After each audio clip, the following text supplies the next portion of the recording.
Price the lord. ಪ್ರೀತಿಯುಳ್ಳ ದೇವಮಕ್ಕಳೇ, ಒಂದು ಊರಲ್ಲಿ 3 ವ್ಯಕ್ತಿ ವೃದ್ಧರು ಒಂದು ಮನೆಗೆ ಹೋಗ್ತಾರೆ. ಪ್ರೀತಿ ದೇವಮಕ್ಕಳೇ, ಅಲ್ಲಿ ಆ ಊರಲ್ಲಿ ಎಲ್ಲ ಮನೆಗಳಕ್ಕಿಂತ ಈ ಮನೆ ತುಂಬ ಚೆನ್ನಾಗಿದೆ ಎಂಬುದಾಗಿ ಆ 3 ಜನ ವೃದ್ಧರು ಆ ಮನೆಗೆ ಹೋಗ್ತಾರೆ. ಪ್ರೀತಿ ದೇವಮಕ್ಕಳೇ, ಆ ಮನೆ ಹತ್ರ ಹೋಗುವಾಗ ಒಂದು ಸ್ತ್ರೀ ಹೊರಗಡೆ ಬರ್ತಾರೆ.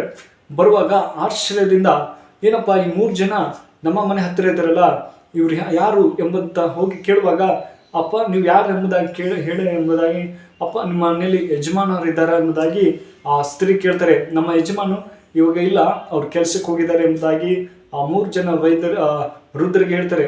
ಆದರೆ ಅವರು ತಕ್ಷಣ ಬಂದಮೇಲೆ ನೀವು ಹೇಳಿ ಎಂಬುದಾಗಿ ಆಶ್ಚರ್ಯದಿಂದ ಸ್ತ್ರೀ ಭಯಪಡ್ತಾಳೆ. ಅಯ್ಯೋ, ಈ ವಯಸ್ಸಾದಂಥ ವೃದ್ಧರು ಬಂದಿದ್ದಾರಲ್ಲ ನಮ್ಮ ಮನೆಗೆ, ನಾ ಏನಪ್ಪ ಹೇಳಿ, ಇವ್ರು ಯಾಕೆ ಬಂದಿದ್ದಾರೆ ಎಂಬುದಾಗಿ ಅವ್ರಿಗೆ ಗಲಿಬಿಲಿ. ಅದೇ ಥರ ಪ್ರೀತಿಯುಳ್ಳ ಮಕ್ಕಳೇ, ಸಾಯಂಕಾಲ ಅವ್ರ ಯಜಮಾನ ಬರ್ತಾರೆ. ಬಂದ ತಕ್ಷಣ ಈ ಥರ ಅವ್ರಿಗೆ ಸ್ತ್ರೀ ಹೇಳ್ತಾರೆ, ಈ ಥರ ಒಬ್ಬರು 3 ಜನ ವೃದ್ಧರು ಬಂದಿದ್ದಾರೆ, ವಯಸ್ಸಾದವ್ರು ಬಂದಿದ್ದಾರೆ, ಅವ್ರು ಏನೋ ಕೇಳ್ತಾ ಇದ್ದಾರೆ, ನಮ್ಗೆ ಗೊತ್ತಿಲ್ಲ ಎಂಬುದಾಗಿ ಅವ್ರು ಹೇಳ್ತಾರೆ.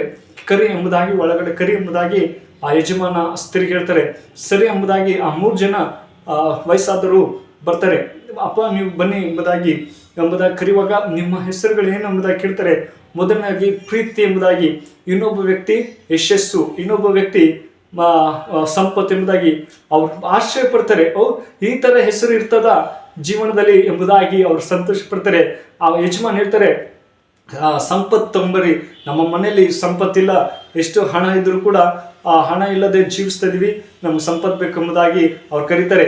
ಆದರೆ 3 ಜನ ಒಟ್ಟಿಗೆ ಬರ್ತಾ ಇದ್ದಾರೆ. ಅಯ್ಯೋ, ನಾನು ಕರೆದಿದ್ದು, ಆ ಸ್ತ್ರೀ ಹೇಳ್ತಾರೆ ಸಂಪತ್ತು ಮಾತ್ರ ಬನ್ನಿ ಎಂಬುದಾಗಿ ಕೇಳ್ತಾರೆ. ಆದರೆ ನಾವು 3 ಜನನೇ ಬರ್ತೀವಿ, ನಾವು ಎಲ್ಲೇ ಹೋದ್ರೂ ಕೂಡ 3 ಜನ ಒಟ್ಟಿಗೆ ಬರ್ತೀವಿ ಎಂಬುದಾಗಿ ಅವ್ರು ಹೇಳ್ತಾರೆ. ಆದರೆ ಅವ್ರ ಅತ್ತೆ ಸೊಸೆಗೆ ಹೇಳ್ತಾರೆ, ಸೊಸೆ ಪ್ರೀತಿ ತಗೋರಿ, ಯಾಕಂದರೆ ಪ್ರೀತಿನೇ ನಮ್ಮ ಕುಟುಂಬದಲ್ಲಿ ಪ್ರೀತಿ ಇಲ್ಲ, ಅದಕ್ಕೆ ಪ್ರೀತಿ ತಗೋರಿ ಎಂಬುದಾಗಿ ಇಬ್ಬರು ಜಗಳ ಆಡ್ತಾರೆ.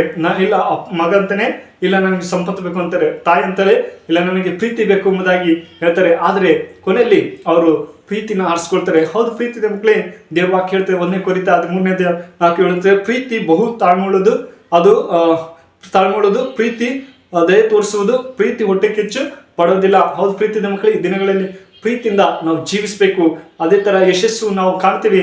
ಆದರೆ ದೇವರು ಹೇಳ್ತಾರೆ, ದೇವರ ವಿಷಯವಾಗಿಯೂ ನಮ್ಮ ಕರ್ತನಾದ ಯೇಸುವಿನ ವಿಷಯವಾಗಿಯೂ ಪರಿಜ್ಞಾನವನ್ನು ನಮ್ಮಲ್ಲಿ ಇರಬೇಕು. ಹೌದು ಪ್ರೀತಿ ಮಕ್ಕಳು, ನಾವು ದೇವರಲ್ಲಿ ಪರಿಜ್ಞಾನದಿಂದ ಇರಬೇಕೆಂಬುದಾಗಿ ಕೊನೆ ಸಂಪತ್ತು ಹೇಳ್ತದೆ. ಜ್ಞಾನೋಕ್ತಿಗಳ ಪುಸ್ತಕ, ಧನವಂತನು ತನ್ನ ಐಶ್ವರ್ಯವನ್ನು ನೋಡ್ತಾರೆ ಎಂಬುದಾಗಿ. ಹೌದು ಪ್ರೀತಿ ಮಕ್ಕಳೇ, ಅವ್ರ ಪ್ರೀತಿನ ಆರಿಸ್ಕೊಂಡಿದ್ದರು.